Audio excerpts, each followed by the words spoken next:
पुशमल इरम सिंगारेड्डी के सनती इलाके में खौफनाक आग के वाक़ये पर वज़ीर आला रेवंत रेड्डी ने गहरे दुख का इजहार किया। वज़ीर आला ने जंबहक अफराद के लवाहिकीन को 1 करोड़ रुपए एक्स ग्रेशिया मुआवजे का ऐलान किया। शदीद जख्मियों को 10 लाख रुपए और जुज़वी जख्मियों को 5 लाख रुपए दिए जाएंगे फौरी इमदाद के तौर पर। जंबहक अफराद के खानदानों को 1 लाख और जख्मियों को 50,000 रुपए दिए जाएंगे। वज़ीर आला ने वुज़रा और अफसरान के हमरा जाए वक़ूआ का दौरा किया और रेस्क्यू ऑपरेशन का जायजा लिया। हादसे में अब तक 36 अफराद की मौत की तस्दीक हो चुकी है, जबकि 143 में से 58 अफराद की शनाख्त हो चुकी है। वज़ीर आला ने मुताल्लिका महकमों को हिदायत दी कि ज़ख्मियों को बेहतरीन तिब्बी सहूलियात फराहम की जाए। उन्होंने तमाम केमिकल फैक्ट्रियों में हिफाजती इक़दामात की जांच और जामे रिपोर्ट पेश करने का हुक्म दिया। रेवंत रेड्डी ने वाज़ेह किया कि ज़िम्मेदारों की शनाख्त करके उनके खिलाफ सख्त कार्रवाई की जाए। हुकूमत मुतासिरा खानदानों को मुकम्मल ताउन फराहम करेगी और बच्चों को सरकारी रिहायशी स्कूलों में दाखिला दिया जाएगा। ప్రమాదకరమైన సంఘటన నేపథ్యంలో నిన్న ఉదయం నుంచి మంత్రులు దామోదర్ రాజనరసింహ గారు, వివేక్ వెంకటస్వామి గారు, స్థానిక కలెక్టర్, పోలీసు ఉన్నతాధికారులు, అదేవిధంగా ఫైర్ సిబ్బంది అందరూ కూడా ఈ సంఘటన తదనంతర పరిణామాలన్నిటిని కూడా దగ్గర ఉండి పర్యవేక్షిస్తూ చనిపోయిన వాళ్ళ శవాలను తొలగించడం కానీ, గాయాలపైన వాళ్ళను హాస్పిటళ్లకు తరలించడం, అక్కడ యాజమాన్యంతో కూడా చర్చిస్తూ నష్ట నివారణ చర్యలకు పూర్తి స్థాయిలో ప్రభుత్వం చర్యలకు ఉపక్రమించింది. కానీ అక్కడ జరిగిన దురదృష్టకరమైన సంఘటన చాలా మంది ప్రాణాలను బలిగొన్నది. ఇది అత్యంత విషాదకరమైన సంఘటన. ఇప్పటి వరకు ఉమ్మడి రాష్ట్రంలో కానీ తెలంగాణ రాష్ట్రంలో కానీ ఇన్ని ప్రాణాలను బలిగొన్న దుర్ఘటన జరగలేదు. అందుకే ఈరోజు నిన్నటి నుంచి మా మంత్రులు నిరంతరం పర్యవేక్షిస్తూ సంస్థ యొక్క యజమానులతో, ప్రభుత్వ అధికారులతో, అదేవిధంగా fire department, Hydraa, disaster management, police సిబ్బంది, రెవెన్యూ సిబ్బంది అన్ని శాఖలను సమన్వయం చేసుకుంటూ అక్కడ చర్యలకు ఉపక్రమించడం జరిగింది. మంత్రుల పర్యవేక్షణతో పాటు ఈరోజు నేనే స్వయంగా ఇక్కడికి వచ్చి దుర్ఘటనను పరిశీలించి దీనికి సంబంధించిన వివరాలను సేకరించి దానికి సంబంధించిన ప్రభుత్వం తీసుకోవాల్సిన చర్యలను అన్నిటిని కూడా ప్రభుత్వం చేపట్టవలసిన బాధ్యతను కూడా ఈరోజు అధికారులకు ఆదేశాలు ఇవ్వడం జరిగింది. ఈ దురదృష్టకరమైన సంఘటనలో ప్రాణాలు కోల్పోయిన వాళ్ళు బీహార్, ఒడిశా, మధ్యప్రదేశ్, ఆంధ్రప్రదేశ్, తెలంగాణ రాష్ట్రాలకు సంబంధించిన వాళ్ళు ఉన్నారని ప్రాథమిక సమాచారం అందింది. ఇప్పటి వరకు అధికారులు అందిస్తున్న సమాచారం మేరకు దాదాపుగా 36 ప్రాణాలు పోయినాయి. ఇంకా కొంతమంది అచూకీ లేదు. చాలా వరకు వివరాలను సేకరించే ప్రయత్నంలో అధికారులు ప్రయత్నం చేస్తున్నారు. దుర్ఘటన జరిగినప్పుడు పరిశ్రమలో 143 మంది ఉండడం జరిగింది. అందులో దాదాపుగా 58 మంది ఇప్పటికీ అధికారుల దృష్టికి, అధికారులకు టచ్లోకి వచ్చింది. रियासत भर में आरटीसी बसों में टिकट के लिए डिजिटल अदायगी का निज़ाम मुतारफ किया जा रहा है। ये इक़दाम मुसाफिरों की सहूलत और शफ़ाफियत को मद्देनज़र रखते हुए लिया जा रहा है। अब मुसाफिर नकदी के बजाय मोबाइल अकाउंट के जरिए भी अदायगी कर सकेंगे। नए निज़ाम से बस कंडक्टर्स को भी टिकटिंग में आसानी होगी। डिजिटल अदायगी के लिए खुसूसी मशीनें फराहम की जाएंगी। मशीनें तमाम बसों में जल्द ही नस्ब की जाएंगी। ट्रांसपोर्ट वजीर पवन्नम प्रभाकर ने इस बात का ऐलान किया है। उन्होंने कहा कि हुकूमत अवाम दोस्त टेक्नोलॉजी को फ़रोग़ दे रही है। डिजिटल टिकटिंग निज़ाम शफाफ और बदउनवानी से पाक तरीका फराहम करेगा। मुसाफिरों को जल्द ही इस नई सहूलत से फ़ायदा उठाने का मौका मिलेगा।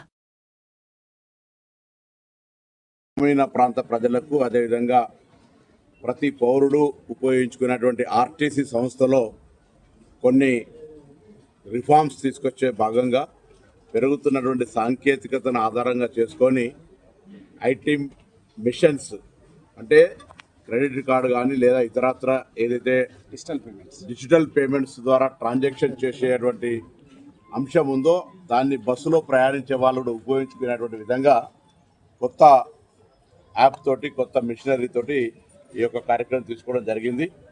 ఇప్పటికే హైదరాబాద్ లాంటి నగరంలో 3 నెలల కింద ప్రారంభమైన పథకం ద్వారా డిజిటల్ పేమెంట్స్ దాదాపు 16-20% దాకా పెరుగుతూ ఉంది. తెలంగాణలో ఇప్పటికే దాదాపు 9-10 వేల బస్సులు 6,000 బస్సుల పైన ఈ డిజిటల్ పేమెంట్ సిస్టమ్ కానీ అదేవిధంగా ప్యాసింజర్కు డెస్టినేషన్కు ఇచ్చేటువంటి విధానం లోపల ఎటువంటి డిస్టర్బెన్స్ లేకుండా తొందరగా టికెట్ ఇచ్చేటువంటి విధంగా పంచుకొట్టడము వాటికి వీటికి ఆ మాన్యువల్ కాకుండా టెక్నికల్ సిస్టమ్ లోపల కన్వీనియన్స్ అండ్ అకౌంటబిలిటీ ఉండాలంటే దానికి సంబంధించిన డాటా అంతా కూడా హెడ్ ఆఫీస్లో సింక్రనైజ్ అయ్యి ఎప్పటికప్పుడు బస్సులో ఎంతమంది ప్యాసింజర్స్ ఉన్నారు, ఎక్కడి దాకా వెళ్తూ ఉన్నారు, రెవెన్యూ ఏంది అనేది అంతా కూడా ఆన్లైన్ చెక్ చేసుకునే సిస్టమ్ లోపల ఈరోజు ఆర్టీసీ पुशमलइरम में सगची इंडस्ट्रीज के धमाके के बाद मरकजी वजीर किशन रेड्डी ने जाए हादसा का दौरा किया। उनके हमरा बीजेपी तेलंगाना सदर रामचंद्र राव भी मौजूद थे। किशन रेड्डी ने फैक्ट्री में हुए रियाकटर धमाके के मकाम का मुआयना किया। उन्होंने जाए वकुआ पर मौजूद हुक्काम और मुलाजमीन से तफसीलात हासिल की। धमाके में जाँ बहक और जख्मी होने वालों के बारे में मालूमात हासिल की गई। उन्होंने रेस्क्यू ऑपरेशन, तिब्बी सहूलियात और इमदादी इकदामात का भी जायजा लिया। किशन रेड्डी ने मुतासिरा खानदानों से हमदर्दी का इजहार किया और उनके नुकसान पर अफसोस जाहिर किया। उन्होंने वाक़ये की गैर जानिबदाराना और मुकम्मल तहकीकात का मुतालबा किया। रियाकटर धमाके को संगीन लापरवाही करार देते हुए सख्त कार्रवाई पर जोर दिया। उन्होंने कहा कि मुस्तकबिल में ऐसे वाक़यात की रोकथाम के लिए सख्त हिफाजती इकदामात ज़रूरी है।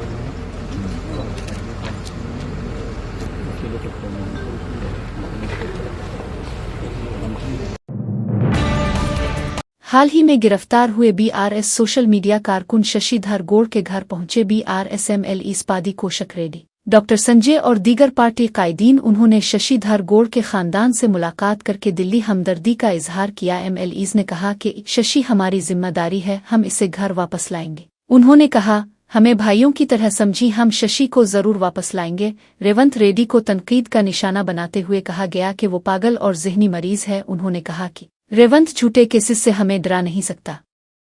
रेवंत के जाल में फंसकर हमें घबराने की जरूरत नहीं, हमारा वक्त जरूर आएगा। शशिधर गौड़ की गिरफ्तारी को नाइंसाफी करार देते हुए कहा गया कि वो बेकसूर है। शशि की मां ने कहा कि मैंने कांग्रेस देखी है मगर ऐसी कांग्रेस कभी नहीं देखी। उन्होंने वाज़ेह किया कि हमारा वक्त जरूर आएगा और हम इंसाफ हासिल करेंगे।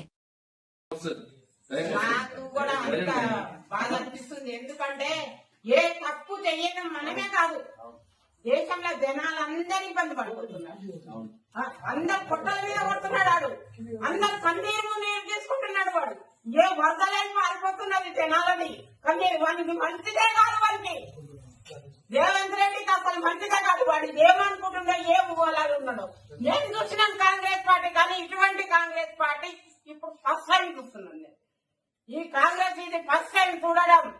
నేను నా పుట్టుక నుంచి పెద్దగా ఇందాక కాంగ్రెస్ పార్టీలు వచ్చినాయి, అన్ని చూసినాను, కానీ ఇట్లాంటి పరిస్థితి నేను చూడలేను. అసలు నేను చూడలేను. ఎంత మందిని సర్వనాశనం చేస్తున్నాడు వాడు. ఇదేనా పద్ధతి? అసలు లెక్క పెట్టుకోవాలి. సుఖాలిగా ఛాన్స్ అనేది మనకు వచ్చేది రాదా? మనకు కూడా వస్తుంది కదా. ఏమో ముందు ఏమో అంటే ఇప్పుడు ఊరికి పాలు తాగితేనంటే నోరు కాలిందంట, వేడి పాలు. ఎక్కువ పొంగిన పాలు పొయ్యి పాలే. ఆడ అంతా ఎక్కువ పొంగుతున్నాడు బాగా. నేను చేసిన పనులకు నాదే పెద్ద గొప్ప అని అనుకుంటున్నాడు, కానీ ఏం పనులు చేస్తున్నాడో, ఆయన ఏం చేస్తున్నాడో ఆయనకే అర్థం కావాలి. ఆయన కుటుంబంలో ఇప్పుడు ఆయన చెప్పిన మాటనే, లేడీస్ నీకు తిప్పలు పెడితే బట్టలు ఎత్తి కొడతా అన్నాడు. మరి మమ్మల్ని లేడీస్ కదా, మమ్మల్ని తిప్పలు పెట్టేస్తున్నాడు.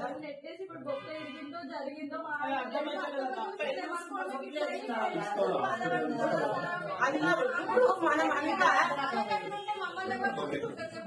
అమ్మ మీరు ధైర్యం ఉండండి, అధైర్యపడద్దు. నాకు మీ పార్టీ ఉన్నదనే ధైర్యం ఫుల్ ఉన్నది. మీకు అన్ని విధాలుగా అండగా ఉంటాడు, ఖచ్చితంగా వస్తాడు. Don't worry. మేము చూసుకుంటా ఉంటాం. మాకు ఇప్పుడు మా మీద బాధ్యత వదిలేసింది. సరేనా రైట్? మా మీద బాధ్యత. మేమే మీ అన్నలము, మేమే మీ తమ్ముళ్ళము, అన్ని మేమే ఉన్నాం మీకోసం. అదేవిధంగా మీ అమ్మ కొడుకులు కూడా మేము వస్తాము. సెషన్ తీసుకొని మేము సరేనా? అది మా బాధ్యత. మేమే తీసుకొని వస్తాం. నా మీద కూడా నేను ఎమ్మెల్యేగా ఉన్నా, నా మీద ఇప్పటికి 30-40 కేసులు పెట్టింది. సో వాడు రోజు ఆనందం వాడు పిచ్చోడు మెంటల్గా రేవంత్ రెడ్డి. అవమానించాలని అక్కడ చేశారు. మనం దానికి అధైర్యపడకూడదు. ఒక్కటి మీకు చెప్తా, వాడు చేసిన ట్రాప్ లో మీకు పడదు. వాడు మీరు ఇట్లా బాధపడాలి, మీరు అవమానంగా ఫీల్ కావాలి, ఇట్లా వాడు చేస్తాడు.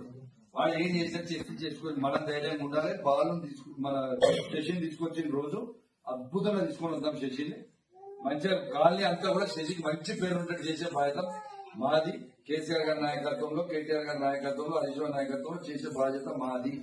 గ్యారెంటీ మీకు అండకుంటా. మీరు అస్సలు అధైర్యపడకండి. అద్భుతంగా తీసుకొని వస్తాం. మీకు డోంట్ వరీ. మళ్ళీ మేము వస్తాం. మీరు ఏడవద్దు, కంటిన్యూ పెట్టవద్దు. మనం ధైర్యంగా ఉండాలి. వాడికి కావాల్సింది అదే. మనం ఎందుకు ఏడవాలి? ఏం కాదు. నేనేమంటా ఏం వరి కాకూడదు, ఏం కాదు. మనం ధైర్యంగా ఉండాలి. ఎందుకంటే మనం ధైర్యంగా ఉంటే పిల్లలు ధైర్యంగా ఉంటారు. కాబట్టి మనం ధైర్యంగా ఉండాలి. Don't worry, we will take care. సంగతి ఏదో చూద్దాం. మన టైం కూడా వస్తుంది. మన టైం వచ్చినప్పుడు కూడా మళ్ళీ వాళ్ళకు కూడా ఇప్పుడు ఎట్లయితే చేస్తుందో గట్లనే చేస్తాం. డబుల్ చేస్తాం. వాళ్ళకి మన టైం వస్తుంది. ఏం వరి కాకూడదు.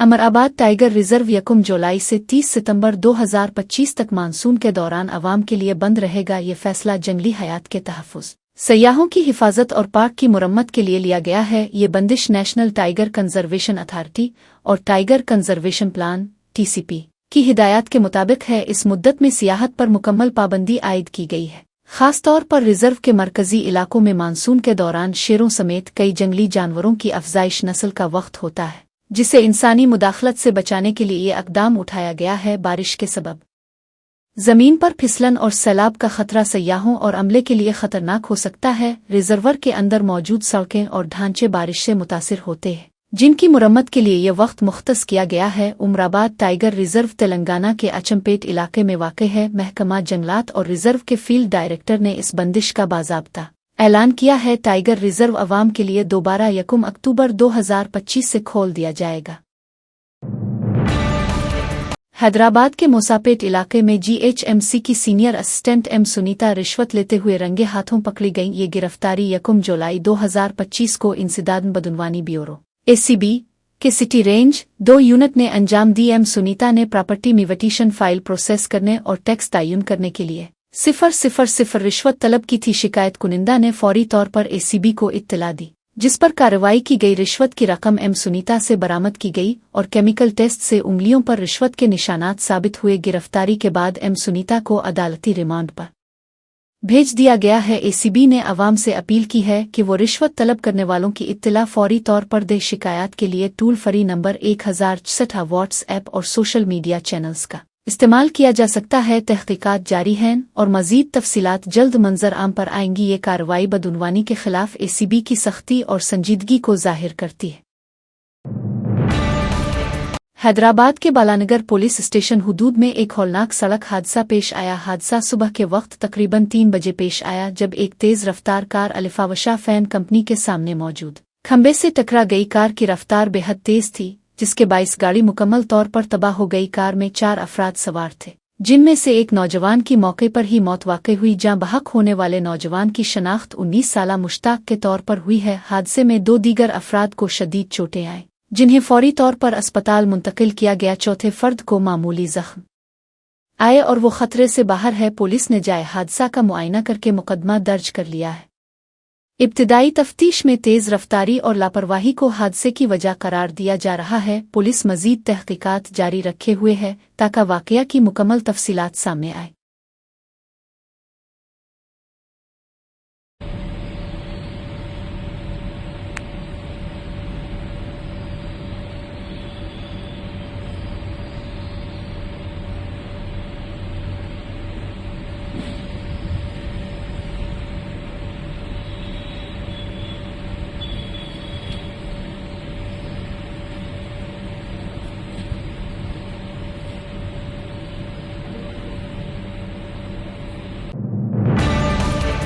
हैदराबाद के बहादुरपुरा के 29 साला नौजवान को ऑनलाइन मैट्रिमोनी स्कैम का शिकार बनाकर 73,912 का नुकसान पहुंचाया गया। फ्रांस मार्च 2023 में सोशल मीडिया के एक मैट्रिमोनी ग्रुप से हुआ धोखाबाजों ने फातिमा उ नामी लड़की और उसकी बहन अनीसा एम हुंदेकर के तौर पर खुद को जाहिर किया। उन्होंने एक मरूफ पाकिस्तानी अदाकारा की शनाख्त चोरी करके एतबार हासिल किया। जज्बाती कहानियां घड़कर खास तौर पर लड़की की मां की जाली तिब्बी इमरजेंसी के बहाने रकम मांगी गई। इब्तिदा में थोड़ी रकम वापस करके भरोसा जिताया गया, फिर बड़ी रकम बटोर कर लापता हो गए। अभी भी ये गिरोह सरगर्म है और दूसरे लोगों को भी निशाना बना रहा है।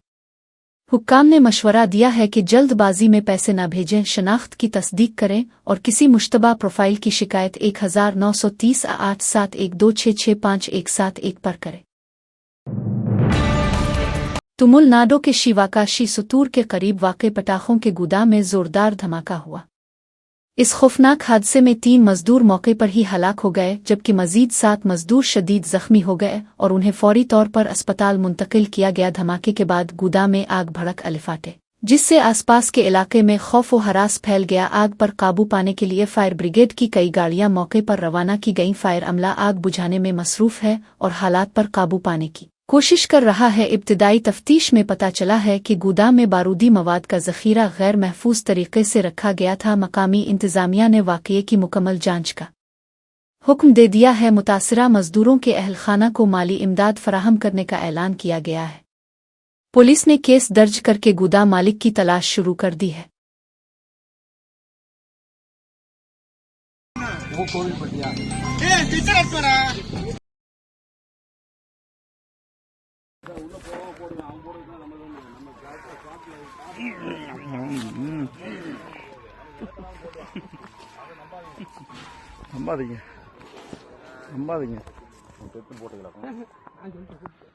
போட்டுட்டு சொன்னீங்க.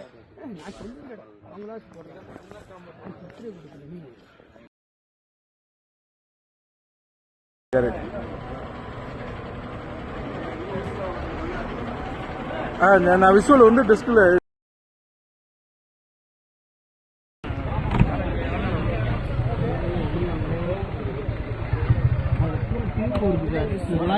எடுக்கிறவங்க பட்டர்பத்தி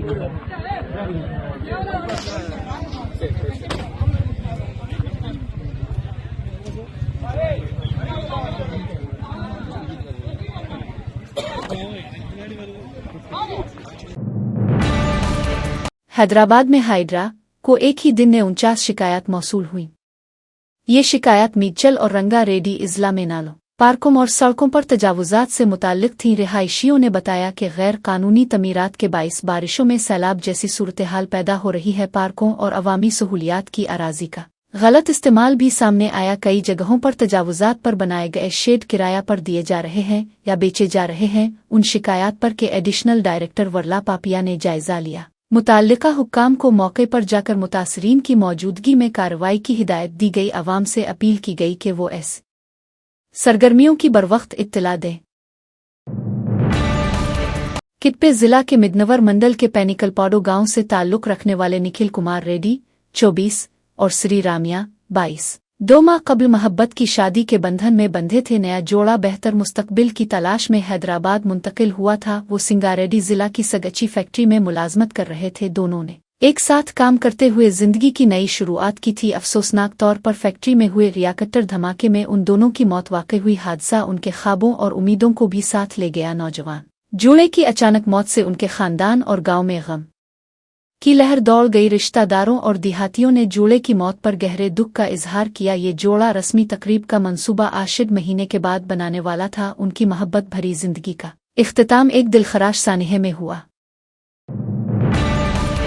सिंगारेड्डी के पुशमलिरम में वाक़ई सगची फार्मा फैक्ट्री में 30 जून 2025 को खौफनाक धमाका हुआ। धमाका में 36 मजदूर जाँ बहक हुए, जिनमें किप्पे के 9 मुस्लिम जोड़ा निखिल रेड्डी और श्री रामिया भी शामिल थे। ये जोड़ा हाल ही में आर्या समाज रस्म से शादी के बंधन में बंधा था। उन्होंने आशिक महीने के बाद रस्मी तकरीब मनाने का इरादा किया था। धमाका रिएक्टर की खराबी के बाइस हुआ, जिससे फैक्ट्री में जबरदस्त आग भड़क अलिफाटे। आग के बाइस कई मजदूर अंदर ही फंस गए और रेस्क्यू काम में शदीद मुश्किलात आईं। हादसे के बाद इलाका में कोहराम मच गया और लवाहिकीन गम से निढाल हो गए। तेलंगाना के वजीर आला रेवंत रेड्डी ने जाँ बहक अफराद के लवाहिकीन के लिए इमदादी रकम का ऐलान किया। ओडिशा के भुवनेश्वर म्यूनिसिपल कॉरपोरेशन में अफसोसनाक वाकया पेश आया। बीजेपी कॉरपोरेटर जीवन राते और बीजेपी कारकुनों ने एडिशनल कमिश्नर रत्नाकर साहू पर हमला किया। वाकया इस वक्त पेश आया जब रत्नाकर साहू अपने दफ्तर में मौजूद थे। बीजेपी कारकुनान उन्हें जबरदस्ती दफ्तर से घसीटते हुए बाहर ले आए। इसके बाद उन्हें सड़क पर बेरहमी से मारा पीटा गया। इस हमले की वीडियो मंजर आम पर आते ही शदीद अवामी रद्द अमल सामने आया। पुलिस ने वाकया की तफ्तीश शुरू कर दी है और हमला आवरों की शनाख्त कर ली गई है। हुक्काम ने इस हमले को जमहूरी अक़दार पर हमला करार दिया है। एडिशनल कमिश्नर को मामूली जख्म आए और उन्हें तिब्बी इमदाद फराहम की गई। रियासती हुकूमत ने वाकये की सख्त मजम्मत करते हुए कानूनी कार्रवाई का ऐलान किया है।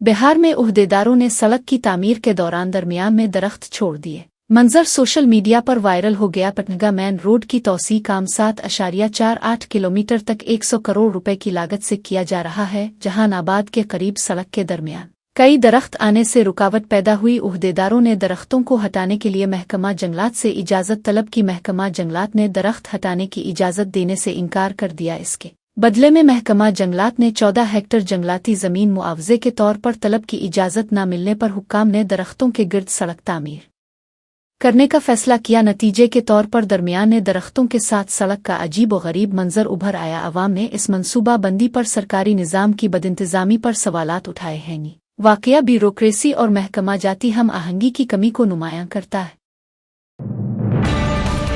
थाईलैंड के वज़ीर-ए-आज़म शेनोतिरा को अदालत ने उहदे से मुअत्तल करने का हुक्म दिया। ये फैसला उनके कंबोडिया के रहनुमा आन सीन से फ़ोन पर बात करने के बाद सामने आया।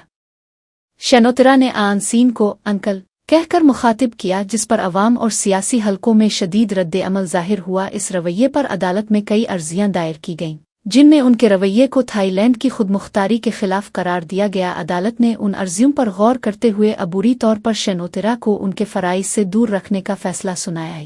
फैसला तब तक नाफिज अल अमल रहेगा जब तक कि अदालत इस मामले पर हतमी फैसला न दे दे। अदालत का कहना है कि वज़ीर-ए-आज़म की गैर मोहतात ज़ुबान और गैर रस्मी ताल्लुकात कौमी सलामती पर सवाल उठाते हैं। इस फैसले के बाद थाईलैंड की सियासत में हलचल मच गई है। अपोजिशन जमातों ने इस फैसले का खैर मुकद्दम किया है और शफ़ाफ तहक़ीक़ात का मुतालबा किया है। शेनोतिरा की सियासी किस्मत का फैसला अब अदालत के हतमी फैसले पर मुनहसर है।